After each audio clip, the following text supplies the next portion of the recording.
میرے پاکستانیوں بالآخر حقائق نے سامنے آنا ہی ہوتا ہے، پردہ ہمیشہ ہٹ کے رہتا ہے، اور اب گواہی آ گئی ہے بہت بڑی کہ علیمہ خان صاحبہ کے علاوہ پی ٹی آئی کی لیڈرشپ کی اکثریت حکومتی بیانیے کو سپورٹ کرتی ہے۔ میرے پاکستانیوں، ایک حیران کن اٹیک لانچ کیا گیا ہے علیمہ خان صاحبہ پہ پی ٹی آئی کے کمپرومائزڈ بزدل لوگوں سے جو باہر ہیں۔ ان سے کمپنی یہ کہہ رہی ہے کہ علیمہ خان سے خود کو دور کرو اگر محفوظ رہنا چاہتے ہو، اور اب علیمہ خان کے خلاف بہت سارے کمپرومائز پی ٹی آئی کے لوگ جو ہیں وہ اندر خانے سازشیں کر رہے ہیں۔ گیم یہ ڈالی جا رہی ہے، اب آپ نے ذرا غور سے میری بات سننی ہے، کہ محسن نقوی کو عمران خان کی زیادہ فکر ہے،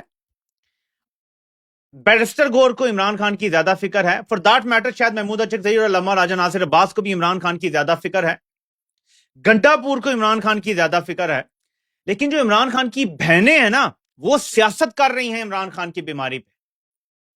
یہ ہے تازہ ترین بیانیہ جو پکڑایا گیا ہے، اور بھاگا بھاگا محسن نقوی آیا ہے چھوٹی چھوٹی ٹانگوں کے ساتھ، اور اس نے یہ پریس کانفرنس کر دی ہے کیونکہ اسے ڈر پڑا ہوا ہے کہ ابھی علیمہ خان صاحبہ جو پریس کانفرنس کریں گی 4 بجے کیا ہوگا، اس سے پہلے ان کے وارنٹ جاری کیے جاتے ہیں۔ عدالت کہتی ہے کہ ان کو پیش کرو، ان کی حاضری سے استثناء کی درخواست مسترد کی جاتی ہے۔ دوسری طرف جو گیم ڈالی جا رہی ہے، پہلے بلکہ آپ یہ سن لیں پھر بتاتا ہوں۔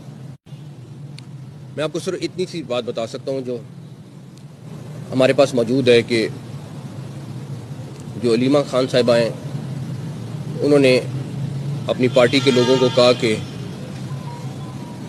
اگر یہ ہم مان گئے سارا کچھ تو یہ ایشو ڈائی ڈاؤن ہو جائے گا۔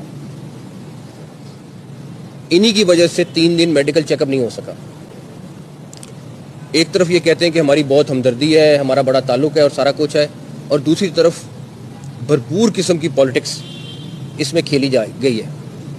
پی ٹی آئی کے لوگ ہنسی ہیں، علیمہ خان صاحب ہے نا وہ پالیٹکس کھیل رہی ہیں، اور بڑی بری خاتون ہے وہ اپنے بھائی کی زندگی کے ساتھ سیاست کر رہی ہے، لیکن جو بیرسٹر گور ہے نا وہ سکا ہے عمران خان کا، جو گنڈا پور ہے وہ سگا ہے عمران خان کا، محسن نقوی سگا ہے عمران خان کا، لیکن جو 3 بہنیں ہیں نا وہ نہیں ہیں بھائی، وہ عمران خان کا بھلا نہیں چاہتی۔ یہ بیانیہ ہے یار، کیا کمال بیانیہ بنایا ہے۔ پھر پشاور ہائی کورٹ سے ایک آرڈر لیا جاتا ہے کہ جی دھرنے شرنے سارے ختم کرا، وہ آئی جی کو بلاک کے آرڈر دیتے ہیں، اب مارا ماری کی جائے گی، جو لوگ بیٹھے ہوئے ہیں سوابی پہ یا آگے پیچھے 2-3 مقامات پہ ان کو اٹھایا جائے گا۔ سہیل آفریدی نے اب تک میں سمجھتا ہوں کہ ایک سمجھداری کا کام کیا ہے کہ آفیشلی سرکاری طور پہ بطور سی ایم نہیں کہا کسی کو کہ دھرنا دو۔ یہ بات بہت کم لوگوں کو سمجھ آئے گی کہ اگر وہ خود کہتے ہیں تو عدالت سے ان کو آرڈر آئے گا، اور وہ نہیں مانیں گے تو توہین عدالت لگائی جائے گی اور کہا جائے گا تم تو گھر جاؤ نا۔ سہیل آفریدی نے کیونکہ یہاں پہ کوئی پوائنٹ نہیں پکڑایا تو ان کو الیکشن کمیشن میں رگڑا دیا جا رہا ہے کہ جی تم نے جو دھمکی دی تھی فلاں کو دھمکی دی تھی، سب کو پتا ہے کہ انہوں نے کہا تھا کہ قانون کو تم نے فالو کرنا ہے جب الیکشن ہو رہے تھے، بائی الیکشن، تو ان پر کیس چل رہا ہے اور کہا جا رہا ہے جی آپ کو 2 سال کی سزا بھی ہوگی، آپ کی نااہلی بھی ہو جائے گی، یہ کہا جا رہا ہے، اور کیس بڑے زور و شور سے بڑی شد و مت سے چل رہا ہے الیکشن کمیشن میں۔ تو سہیل آفریدی کو ایسے ہی ٹریپ کیا جا رہا ہے جیسے گنڈا پور کو رام کیا گیا تھا، جیسے گنڈا پور کے سارے کسبل نکالے گئے تھے، اس کو بالکل سیدھا کر کے سافٹ ویئر اپڈیٹ کیا گیا تھا، وہ الیکشن کمیشن کے ذریعے کیا گیا تھا۔ اب آپ ذرا دیکھیں کہ کسی پی ٹی آئی لیڈر نے، ٹاپ لیڈر نے کال نہیں دی ہوئی تو دھرنے کہیں ہو رہے ہیں، ٹھیک ہے۔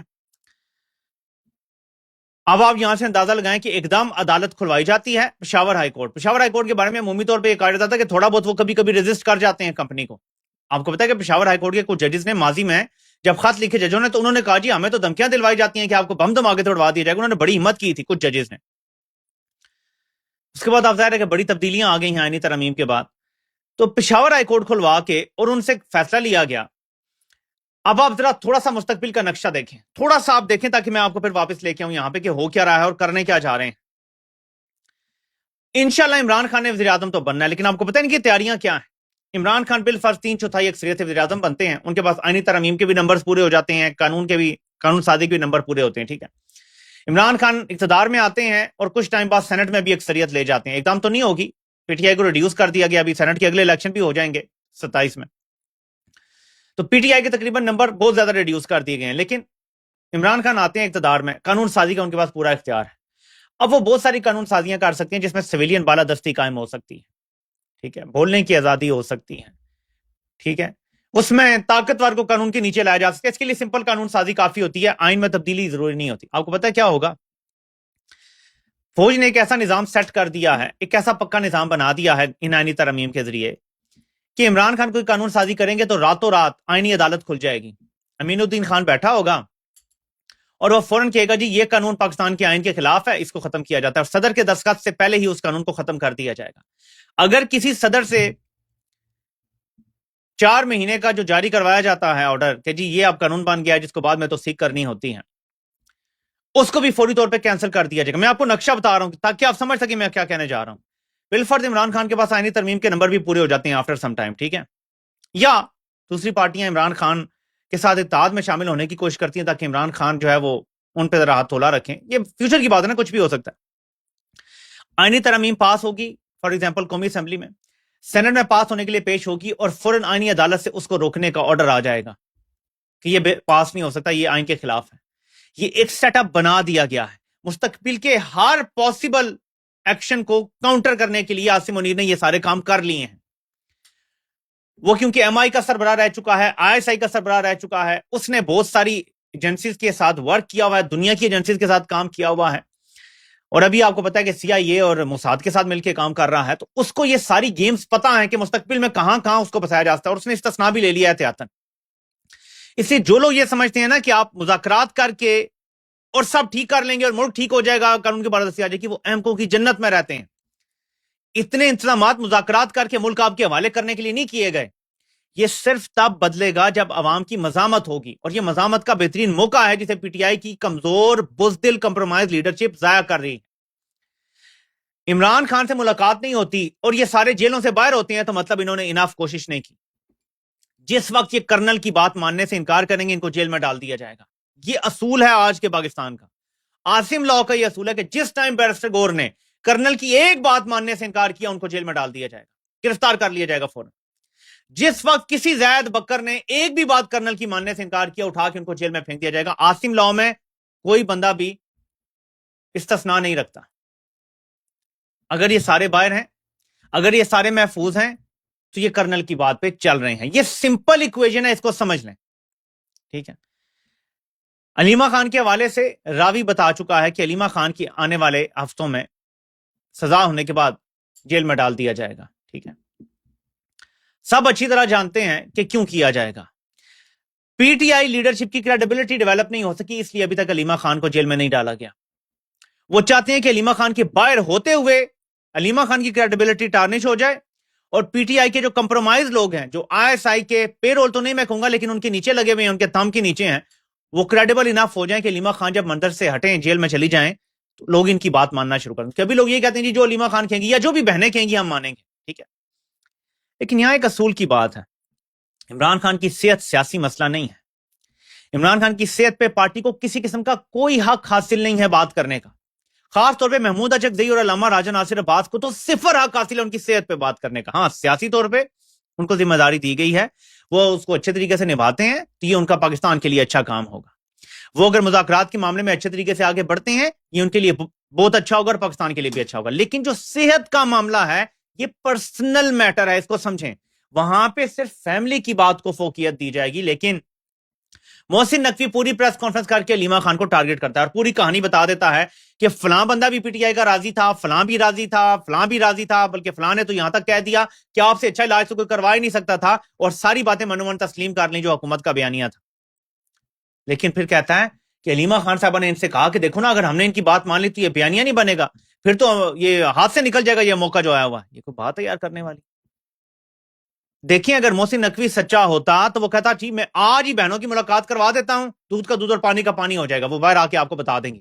یا آج ہی ہم عمران خان کو کیمروں کے سامنے لے آتے ہیں, پوری قوم دیکھ نہیں ملاقات کرانی نا, تھوڑی دیر کے لیے بھی مان لیتی جی پیغام آ جائے گا. آڈیو بند کر کے عمران خان کو کیمروں میں تو دکھایا جا سکتا ہے نا, 10 کیمرے آن ہیں, کسی بھی ٹائم لائیو چلا سکتا ہے ایسا ہی اگر چاہے تو, کسی بھی ٹائم پی ٹی وی پہ چلا دیں, ختم ہو جائے گا نا, شک دور ہو جائے گا. دا فیکٹ کہ وہ چھپا رہے ہیں, دا فیکٹ کہ وہ نہیں ملنے دے رہے کسی کو, اور سب سے بڑھ کے وہ پرسنل ڈاکٹرز کو ملنے نہیں دے رہے اور ان کو ٹیسٹ نہیں کرنے دے رہے. دیکھیں صرف ملنا ضروری نہیں ہے. ڈاکٹر عاصم یوسف اگر صرف عمران خان سے جیل میں مل لیں اور عمران خان انہیں کچھ بتا بھی دیں, won't mean anything. جب تک ڈاکٹر عاصم یوسف، میری ذاتی رائے ہے، جتنا مجھے علم ہے میڈیکل کا، میں اس کے مطابق اتنی سی بات کر سکتا ہوں، چھوٹی سی بات کر سکتا ہوں، میں معمولی سا طالب علم ہوں، کہ جب تک ڈاکٹر عاصم یوسف یا ان کا کوئی اپنا ڈاکٹر خود بلڈ کے نمونے لے کر جانچ کے لیے کسی ایسی لیب میں نہیں بھیجتا جو قابل اعتماد ہے، فار ایگزامپل شوکت خانم کی لیب ہو، جس میں فوج کا انفلوئنس نہ ہو سکے، تب تک عمران خان کے ساتھ جو کیا گیا کھلواڑ کوئی اعتبار نہیں کیا جا سکتا۔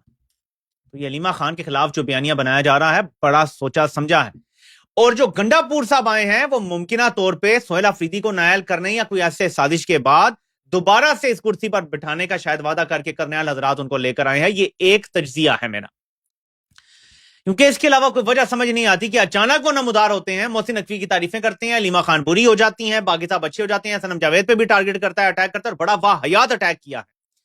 میں تو حیران ہوں کہ سنم جاوید جب باہر تھی تو انہوں نے گنڈا پور کا اس حد تک دفاع کیا کہ hard core P T I کے لوگوں کے ساتھ انہوں نے متھا لگایا، لڑائیاں کی، خود کو ٹاؤٹ کھلوایا، ٹھیک ہے، یہ سب ہوا، اور یہ سبق ہے سب کے لیے کہ جب بھی عمران خان کو چھوڑ کے آپ کسی اور کا دفاع کریں گے، وہ بندہ جو کرنل کے زیر سایہ ہے وہ تب بھی وہی بات کرے گا جو کرنل نے کہی ہوئی ہے۔ اس لیے جب آپ ایک لیڈر کے ساتھ چلتے ہیں تو دفاع صرف اس لیڈر کا ہونا چاہیے۔ یہ ایک مشورہ ہے میرا، بطور تجزیہ کار میں مشورہ دے رہا ہوں کہ جو زید بکر بیچ میں آ جاتے ہیں ان کو اپنا ہیرو مت بنائیں، چھوٹے چھوٹے گروپس بنا کے اس میں مت بٹیں، کیونکہ دوسری طرف جو دشمن ہے وہ بڑا مکار ہے، بڑے سوچے سمجھے منصوبے کے تحت وہ چلتا ہے، وہ ہر سازش بڑے پلان کے تحت کرتا ہے، اس کے پیچھے مستقبل کا سارا نقشہ بھی وہ دیکھتا ہے کہ کیسے کیسے کیا کیا ہمیں کاؤنٹر کرنا پڑ سکتا ہے۔ انہیں یہ بھی ڈر ہے کہ کہیں باہر سے کسی دن ہم پہ پریشر آ گیا، کوئی کال آ گئی، چھوڑنا پڑ گیا، تو انہوں نے یعنی ترمیم اور سب کچھ پہلے سے کر لیا ہے حفظ ماتقدم کے طور پہ، خود تو نہیں چھوڑیں گے نا۔ عمران خان کو کسی صورت فوج چھوڑنے والی نہیں ہے، کسی صورت نہیں، جب تک پبلک پریشر نہیں ہوگا۔ اب اگر ایک معمولی سا پبلک پریشر بننا شروع ہوا، یہ بھی بہت زیادہ نہیں ہے، لیکن بلوچستان میں خیبر پختونخوا میں جو بن رہا ہے یہ سینسٹیو علاقے ہیں، یہاں پہ اگر خطرناک آپریشن کیے جاتے ہیں، لوگوں کو مارا جاتا ہے تو سینسٹیوٹی بڑھتی ہے بہت زیادہ۔ پنجاب میں کرنا آسان ہے، پنجاب کے لوگ ہماری طرح لے لے ہیں، مجھ سمیت ہم سب لے لے ہیں، ہمیں مارا جاتا ہے تو ہم دبک کے گھروں میں بیٹھ جاتے ہیں۔ وہاں پہ ایسا نہیں ہوگا، وہاں پہ رد عمل آئے گا، وہاں پہ خدا نہ خواستہ کسی کی جان لے لی، لوگ جنازہ لے کے سڑکوں پہ بیٹھ جائیں گے، یہ کیا کیا تم لوگوں نے، اور زیادہ خرابی ہو جائے گی۔ اس لیے تھوڑا سا یہ گھبراتے ہیں جب وہاں پہ کچھ ہوتا ہے۔ اگر پنجاب کے لوگ بھی ایسے ہی کھڑے ہونا شروع ہو جائیں، اگر ہمیں بھی ہر پاکستانی کی جان ایسے پیاری ہو جائے، اگر ہم بھی سٹینڈ لے جائیں، میں آپ کو یقین دلاتا ہوں کہ آزادی صرف 2 لاکھ لاہوریوں کے نکلنے کی دوری پر ہے۔ آج 2 لاکھ لاہوری نکل آئے باہر، اور دیکھیں آپ کو کتنا غلیظ سمجھتے ہیں یہ لوگ۔ آپ نے ووٹ نہیں دیا، فارم 47 کی رانی کھڑے ہو کے سمجھتی ہے کہ آپ لوگ اس سے راضی ہیں، اس سے خوش ہیں، اس لیے گھروں میں بیٹھے ہوئے ہیں۔ یہ آپ کے مینڈیٹ کی توہین ہے، یہ آپ کی عقل اور شعور کی توہین ہے، یہ آپ کی آزادی کی توہین ہے، یہ آپ کے بنیادی حقوق کی توہین ہے کہ لوگ آپ کے ووٹ پر بھی ڈاکہ مارتے ہیں اور کہتے ہیں جی دیکھو نا پنجاب میں تو لوگ نہیں نکل رہے کیونکہ لوگ ہم سے خوش ہیں، لوگ ہم سے راضی ہیں۔ آپ نے ثابت کرنا ہے کہ آپ راضی نہیں ہیں اور آپ کا مینڈیٹ چوری ہوا تھا۔ یہ آپ سب پر ذمہ داری اور بڑی بھاری ذمہ داری ہے، اور عمران خان کی تو جان خطرے میں ہے۔ دیکھیں مریم نواز نا لاکھوں ہوں گی دنیا میں جن کو برانڈڈ کپڑے پہننے ہیں، برانڈڈ بیگز چاہیے، برانڈڈ جوتے چاہیے، جنہیں طاقت چاہیے، جنہیں میڈیا چاہیے، جنہیں مشہوری چاہیے، لاکھوں کروڑوں میں مل جائیں گی آپ کو ایسے۔ عمران خان ایک ہے پوری دنیا میں جو شہرت، دولت، ہر چیز کو لات مار کے، آسائش کو لات مار کے جیل میں بیٹھا ہوا اور کہتا ہے مر جاؤں گا، کمپرومائز نہیں کروں گا۔ یہ ایک ہے پوری دنیا میں شخص۔ ٹیپو سلطان کے بعد اگر کوئی بہادر آیا نا جو کہتا ہے کہ میں جان دے دوں گا، غلامی نہیں کروں گا، تو وہ عمران خان ہے۔ اس دوران اتنا بہادر شخص اور کوئی نہیں آیا دوسرا۔ ایک بات ہے جو کوئی اور کر نہ دے، کیونکہ میں نے آپ سے کہا تھا کہ میں کوشش کروں گا، لیکن کیونکہ وقت نہیں ملتا اور ہر کوئی اتنا مصروف ہے اپنی لائف میں، ٹائم کا بھی اتنا گیپ ہے۔ ڈاکٹر محیط پیرزادہ صاحب نے کچھ مثال دی تھی کہ دیکھیں فلاں شخص نے یہ کہا تھا کہ اسٹیٹس مین ایسے ہوتا ہے، اور عمران خان نے سیاست اس طرح نہیں کی، اور دیکھیں نا فلاں میں نے کتاب پڑھی تھی اس میں یوں لکھا ہوا تھا، تو عمران خان سے یہ غلطیاں ہوئی ہیں، انہوں نے وہاں جو یونائٹڈ نیشن میں تقریر کی تھی وہ نہیں کرنی چاہیے تھی، اور اس طرح کہ ان کا ایک استدلال ہے۔ اس کا میں صرف ایک جواب دوں گا جو تمام جوابوں پہ بھاری ہوگا، اور کبھی نشست ہوئی تو اس میں تفصیل سے بات ہوگی۔ ہم عمران خان کو جج کرتے ہیں دوسرے لوگوں کی کتابیں پڑھ کے کہ یار اصول کیا ہے، کیا کرنا چاہیے تھا۔ ہم عمران خان کو حقیقت پسندی کے مطابق جج کرتے ہیں۔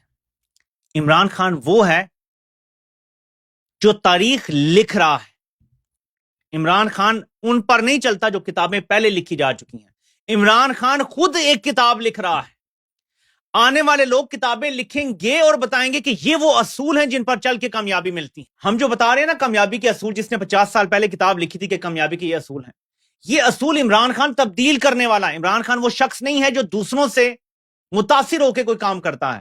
وہ شخص خود ایک کتاب ہے، وہ شخص خود ایک نظریہ ہے. اور آج سے 50 سال بعد لوگ پڑھا کریں گے کہ عمران احمد خان نیازی ایک شخص تھا، یہ اصول وضع کر گیا ہے. ریاستوں کو کامیاب کرنے کے، بچانے کے یہ اصول ہیں، طاقت کو ٹکر دینے کے یہ اصول ہیں. یہ عمران خان لکھ رہا ہے لائیو اپنی قربانی سے. عمران خان کو ہم دوسروں کے نظریے سے جج نہیں کر سکتے. ہمیں عمران خان کو سمجھنا ہے کہ کتنے بڑے سٹیچر کا وہ بندہ ہے، کتنا عظیم شخص ہے وہ، اور اس کے دور میں ہم جی رہے ہیں. ہم لکی ہیں، دور یہ عمران خان کا ہے. 2000 سال سے زیادہ ہو گیا ہے. دنیا بھول گئی ہے سقراط کو، زہر کا پیالہ پی گیا تھا، دنیا بھول گئی ہے اس کو. اصول کچھ طے کر گیا، وہ آج تک مثالیں دی جاتی ہیں. اسی طرح عمران خان تاریخ لکھ رہا ہے.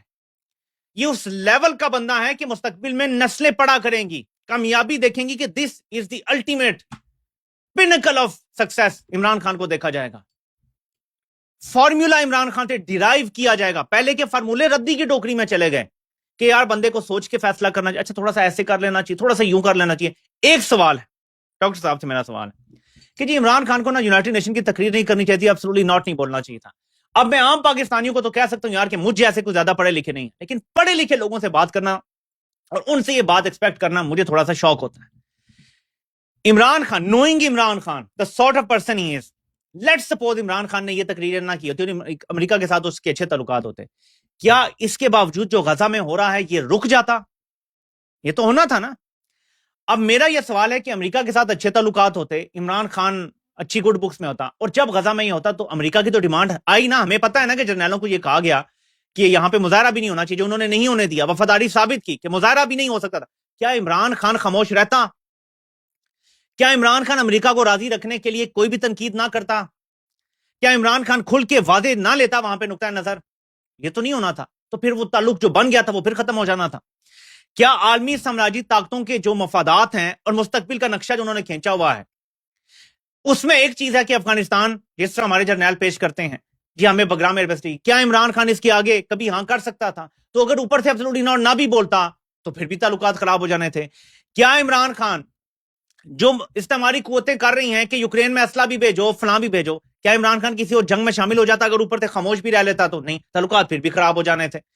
سو دا فیکٹ از کہ عمران خان وہ ہے جو سمجھتا ہے کہ یار اپیزمنٹ کی پالیسی سے ہم جیت نہیں سکتے. اب اگر کوئی یہ کہے کہ پھر عمران خان کو پتہ ہی نہیں ہے کہ ہمیں تو وینٹیلیٹر لگے ہوئے ہیں، ہم تو عالمی طاقتوں کے بغیر نہیں گزارا کر سکتے. دیکھیں عمران خان نیو دس، اسٹل نوز دس، کہ ہمیں 8-10 سال انتہائی مشکل کے گزارنے پڑیں گے. یہ عمران خان کہا بھی کرتے تھے. وہ یہ سب دیکھ رہے تھے، فورسی کر رہے تھے کہ سختیاں ہوں گی، آئی ایم ایف ہزار بہانے بنائے گا، مشکلات کھڑی کرے گا، پیسے نہیں روکے گا، مشکلات کھڑی کرے گا، ایسی شرائط رکھے گا کہ عوام کا کچومر نکلے گا، کیونکہ ہمیں آئی ایم ایف کی تو ضرورت ہے. وہ 8-10 سال مشکل ہوں گے، لیکن اس دوران عمران خان اتنی ہوپ پیدا کر دے گا کنٹری میں کہ ہم اپنے پیروں پہ کھڑا ہونا شروع ہو جائیں گے. میں صرف ایک مثال دے دیتا ہوں آپ کو. ترسیلات زر جس طرح عمران خان کے دور میں بڑھ رہی تھیں، اگر وہی رن ریٹ رہتا تو آج کے مقابلے میں 1 سے 1.5 ارب ڈالر ماہانہ زیادہ ہونی تھی. وہی رن ریٹ رہتا تو آج کے مقابلے میں 1 سے 1.5 ارب ڈالر ماہانہ زیادہ ہونی تھی، وچ مینس کہ ایفیکٹولی ہمیں یو اے ای اور سعودی عرب سے جو 2 ارب ڈالر کے رول اوور کرنے پڑے ہیں یہ نہ کرنے پڑتے تو آزادی شروع ہو جاتی نا. ایک نقشہ تھا عمران خان کے ذہن میں کہ مشکلات آئیں گی، کچھ لوگ ناراض بھی ہوں گے، لیکن جب ہم تگڑے ہو جائیں گے. اور پھر ایک اور چیز، ہماری فوج وجہ نہیں ہے، لیکن ہمارا ایٹمی پروگرام وجہ ضرور ہے کہ پاکستان کو بالکل بھی اگنور نہیں کیا جا سکتا، بالکل دیوالیہ بھی نہیں ہونے دیا جا سکتا. تو عمران خان کے ذہن میں یہ بھی تھا کہ ایسا بھی نہیں ہوگا کہ عالمی قوتیں روسی اس کی طرح جو ہے وہ چلی جائیں گی اور بس یہ پاکستان کے ناطقہ بند کر دو اور بند کر دو سب کچھ. ایسا نہیں ہونا تھا، کبھی بھی نہیں ہونا تھا. ہمارے پاس ایٹمی صلاحیت ہے جو سویلینز نے حاصل کی، فوج نے نہیں. یہ ہماری گارنٹی ہے کہ ہمیں کبھی بھی دیوالیہ نہیں ہونے دیا جائے گا. which means کہ Imran Khan had everything covered اگر انہیں وقت مل جاتا. اس پہ لمبی بحث ہو سکتی ہے، کھل کے بحث ہو سکتی ہے، علمی بحث ہو سکتی ہے، لیکن پلیز عمران خان کی اس جدوجہد کو ہمیں بلٹل نہیں کرنا چاہیے. یہ میری ریکویسٹ ہے صاحب سے.